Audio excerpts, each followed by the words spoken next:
Hi, and welcome back. We're talking with Carly Stone, who is the curriculum director for the Brandon School District. And Brandy, first of all, let me thank you for taking the time out to have a conversation with us inside the Ville. And this program, as you may or may not know, is designed to just kind of keep people abreast of what's going on. And we thought a month after school started, we thought we'd have a kind of a conversation with the curriculum director, because it's kind of your job to make sure kids get educated and sort of the philosophy of that.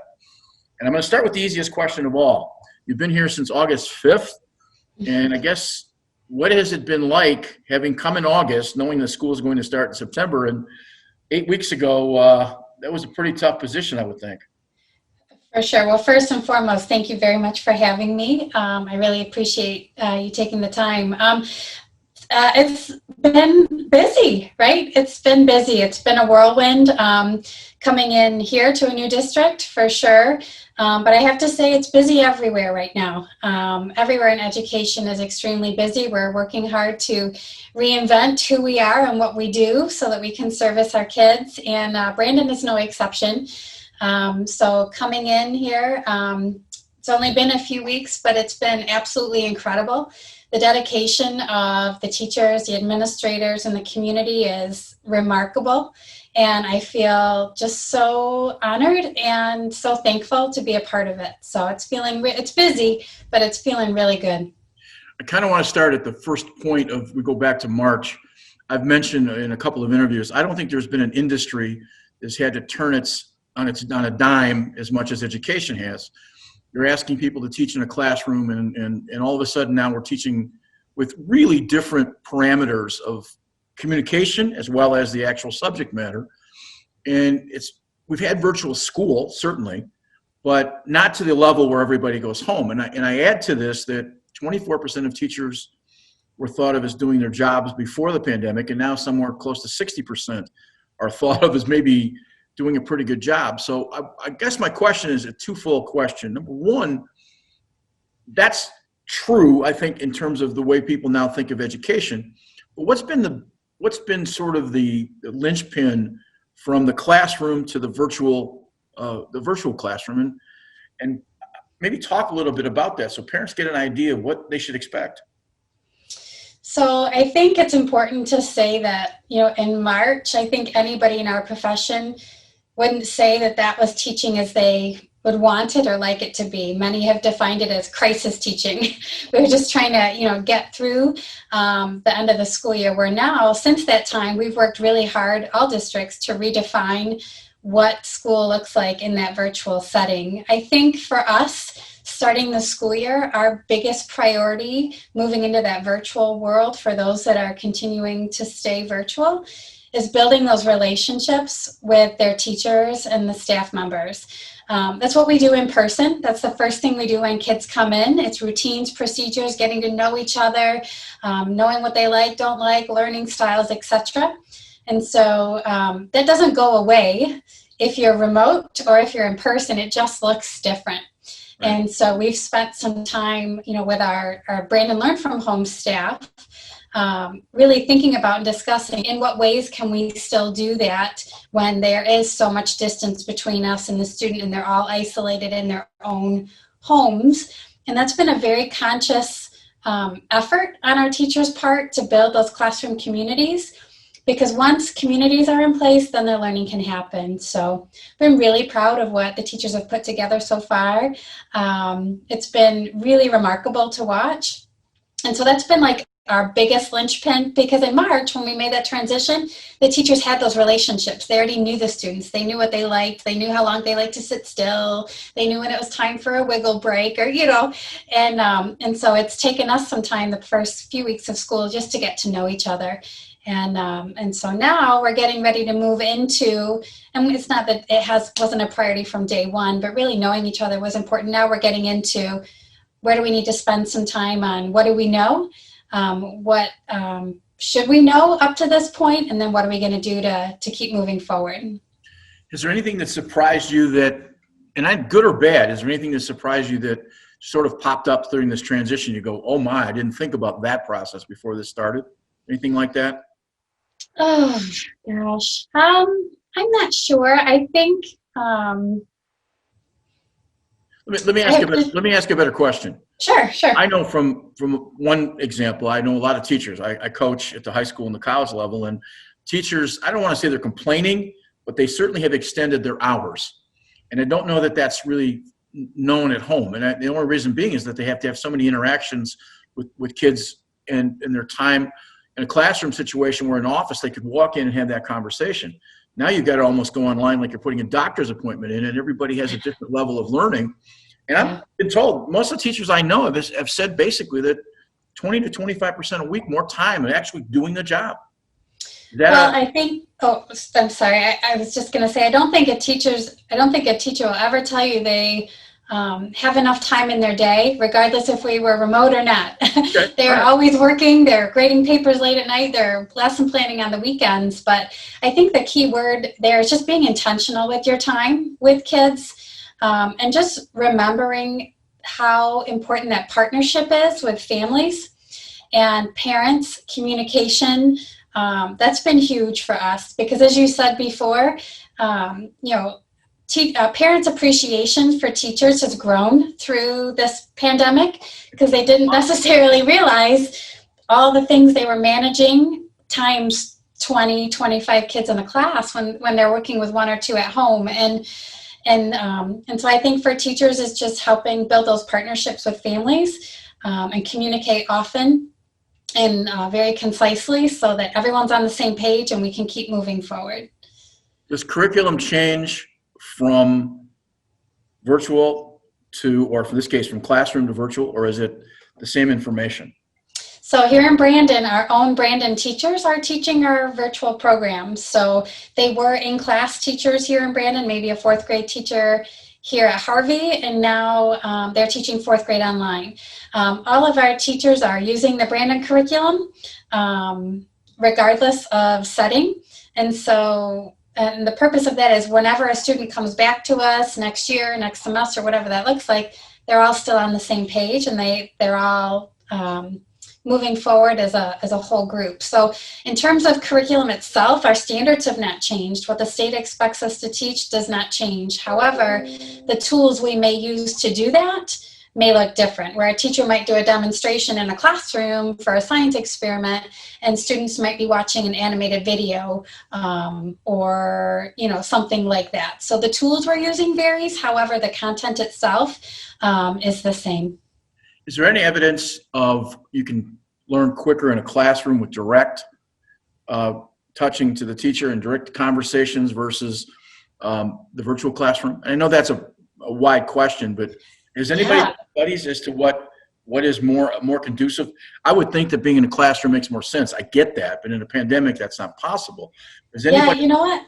Yeah, I don't know the answer to that, and I don't know if there's enough research out there that shows, given our particular scenario, right? Because we've never done this before. So oftentimes when there's, prior to this, when students were learning virtually, they were using external platforms like Edgenuity or some of these common platforms where we're doing it, in-house with our own material. So I think we'll get more information later, but I really think it's more based on student preference. I've been hearing from many staff members that they've noticed maybe some students that were maybe a little wiggly before are actually even more engaged online because they can take some breaks, they can stand, they can do some of those things. And I think particularly for our younger students, it depends on the level of engagement of the parent too, helping us along in the work. They truly are our partners in this when we go virtual. So that's a great question. I don't think we have the answer yet as an industry. And so I'm sure this will help us figure that out. Well, I asked the question because if there is evidence at college, we do know that there's all kinds of graduate schools that are done virtually.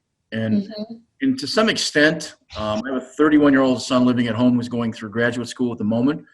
And he would be the first to tell you that they're going virtual because they want his money so he can get out the door as fast as he can. And I understand that model, but at the college level, they seem to think that virtual learning is better than classroom learning just based on the numbers. And I think part of that emphasis is, though, that the difference is most of those folks that are going to graduate school for MBAs and those kinds of things trying to get out of school. They're trying to finish their program, and they may be a little more motivated than a fourth grader sitting trying to learn something. So I think it's sort of apples and oranges. And I think it depends on the quality of the virtual program. So, you know, when you're in person, you're doing a lot of conversation, either with the teacher, with your classmates, you're problem solving things together.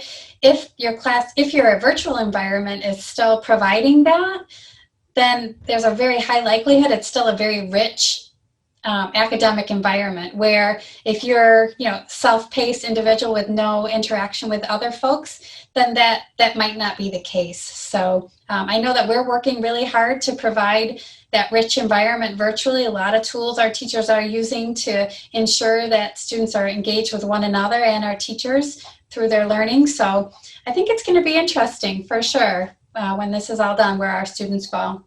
I also wonder, from a scale standpoint, there is no gym, there is no choir, there is no band, there is no athletics. That does take, I would think, a hit from a student's perspective, because interacting every day, being around friends and being around teachers, that has to be a part of that model if you're going to sort of come up with some, you know, empirical information as to how it works. Yeah, and I can tell you that that's something that we have been very thoughtful to. We are very concerned about students in isolation at home. We ourselves as a staff have been learning and reading about mental health and how this crisis has caused people to feel lonely, especially our adolescents, our preteens as well, that really crave the social interaction with each other. So we're using that to be extremely thoughtful to the supports that we put in place to our kids, so that should they choose to be virtual, they still feel like they're a part of our Brandon community. You think parents, answer this question or don't, and do you think parents are understanding that maybe sometimes we put too much on teachers, educationally and more importantly professionally, asking them to be the sort of the weather bell for all kinds of things that those kids have to learn? Possibly. I mean, it's really made me think quite a bit. I giggle when you see some of those. Not a big social media kind of person, but you see some of those memes out there that say, you know, first day of homeschool, one's expelled, and, you know, like those kind of things like that. It makes me giggle. But I think more importantly, parents maybe didn't realize all the things that teachers do. They're not just a teacher. They're a nurse. They're a counselor. There's so many hats that they wear every day, and they need them in an instant. And I think, if anything, as you mentioned earlier, there is more appreciation for our teachers, and we feel it here in Brandon. Our teachers are feeling very appreciated and supported by parents. Our students have been absolutely remarkable coming back, and we believe that's a credit to the conversations that are happening at home. The kids don't want to lose the opportunity to come back. We appreciate everybody supporting us in bringing them back. And I do think it's possible, maybe we took them for granted. Myself, I have 2 little guys too, you know, like I think about that. Being a working mom with them at home during the pandemic was a struggle. And, you know, I was not a kindergarten teacher, and I had a kindergartner at the time, so phonics didn't come naturally to me. So, I mean, I get it, and I had a great appreciation for that kindergarten teacher at that time. So, if that's what comes out of this, that's a huge win for our profession, and that's a huge win for our kids and our families.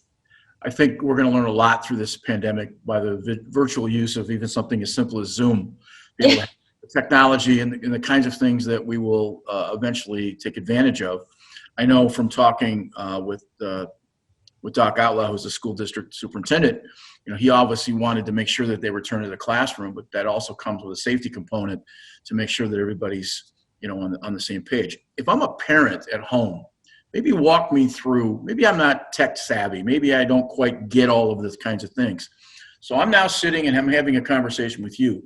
Enlighten me as a parent of what I should be looking for at home to make sure that, you know, little Bobby or little Susie are doing their things and following through like they're supposed to. Sure. One of the things I really love about our Brandon Learn from Home program is that it does provide structure to families on a start and an end time. In terms of, you know, from 8:30 to 9, we're here to support you with anything. From 9 to 10 o'clock, we're going to be doing English language arts. You should expect your student to be logged in. You should expect them to be sitting straight. You should expect them to have the video camera on, and those sorts of things. You would see a student participate and follow along in the schedule. Every classroom is unique. I have to say every teacher is unique. So they are the most important person for that family member to connect with, to understand the expectations. Because there is time that kids are working independently from the teacher. But I think should a parent have concerns or wonders, wanting to check in on engagement, they can always connect with the teacher.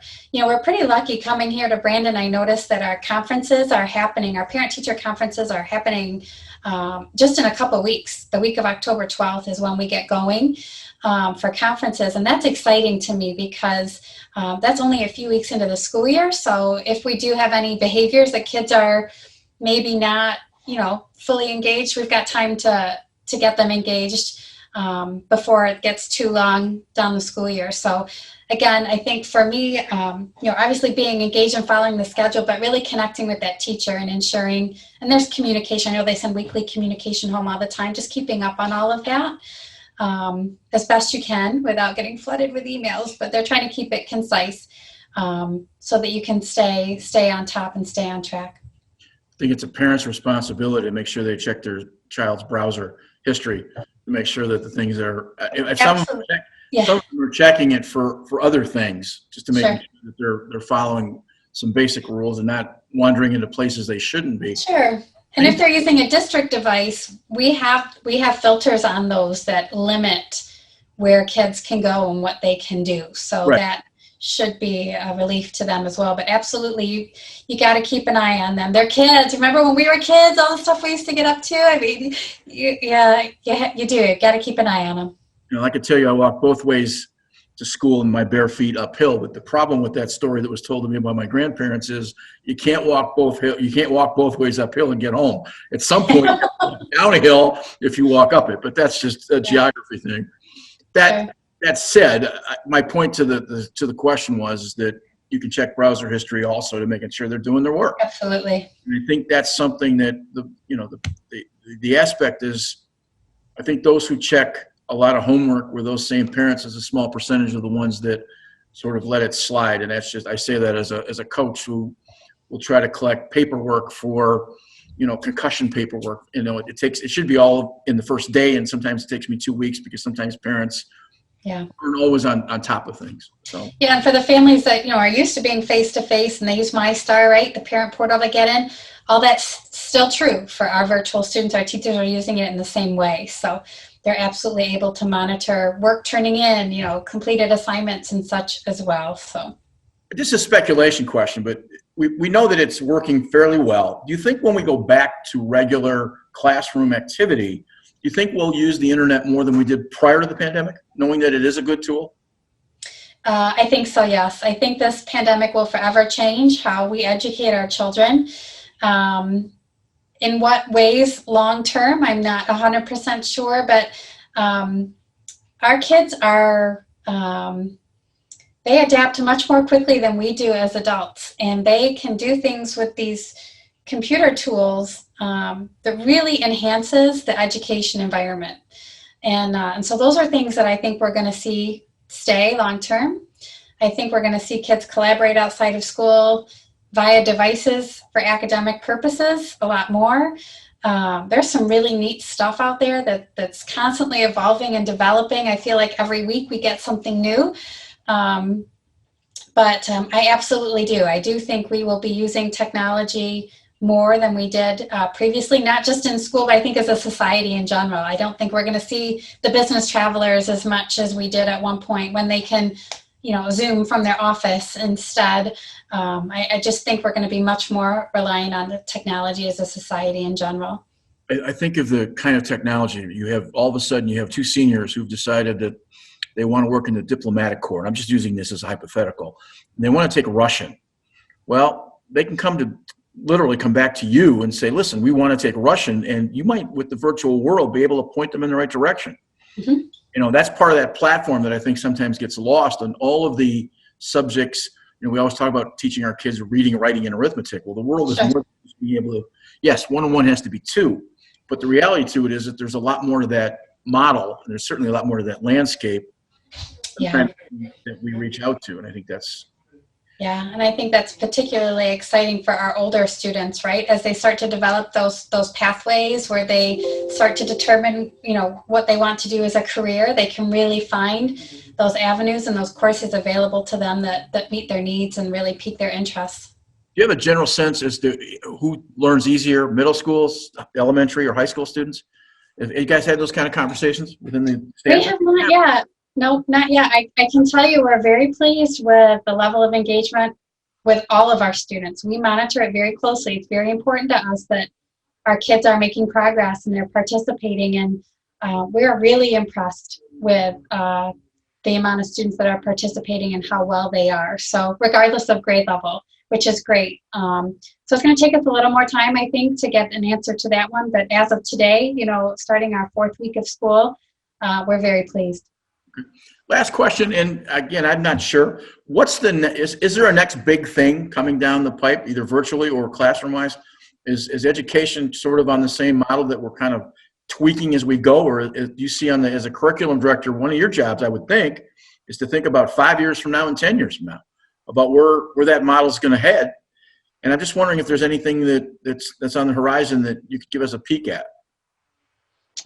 I'm going to be, today, right now, I'm living for the here and now for the next 6 months to a year. But honestly, what we spoke about earlier, the vision is really to make sure our kids are career and college ready, right? And we know that when we go to work every day, we don't sit and do something on our own in isolation with a piece of paper and a pencil. We communicate, we collaborate, and so I think we're going to continue to see our curriculum foster those opportunities for people to work together, but yet still be challenged. I think we're going to see opportunities for students to really excel in individual pathways because they have increased access to courses and materials. Brandon offers a tremendous amount of courses, but we don't offer Russian, and we don't offer, some of these other courses. But should a student want that, that's now an opportunity for us. So I really think it's going to take a little bit for the dust to settle as we are still, evolving for this school year. Still, every day we're still working through, the challenges that are presented toward us. And then when the dust settles, I think we're going to see those things, a lot more pathways for students, a lot more opportunities to collaborate, and the use of technology to help us do that. Cool. Well, listen, I really appreciate your time. I'm sure that any parent that needs to reach out needs to pick up a phone. If there's any questions, they can get a hold of their teacher. Please, yes, I'd love that, yes. And I just wanted to kind of bring everybody up to date as to where we are sort of 4 weeks in. Next week, we're hopefully going to have a conversation with some students and actually talk to them about what their thoughts are, because they're the ones that are, sort of at the epicenter of this whole discussion. So have a very safe rest of the week and fall, and we really appreciate your time. Oh, thank you very much. My pleasure.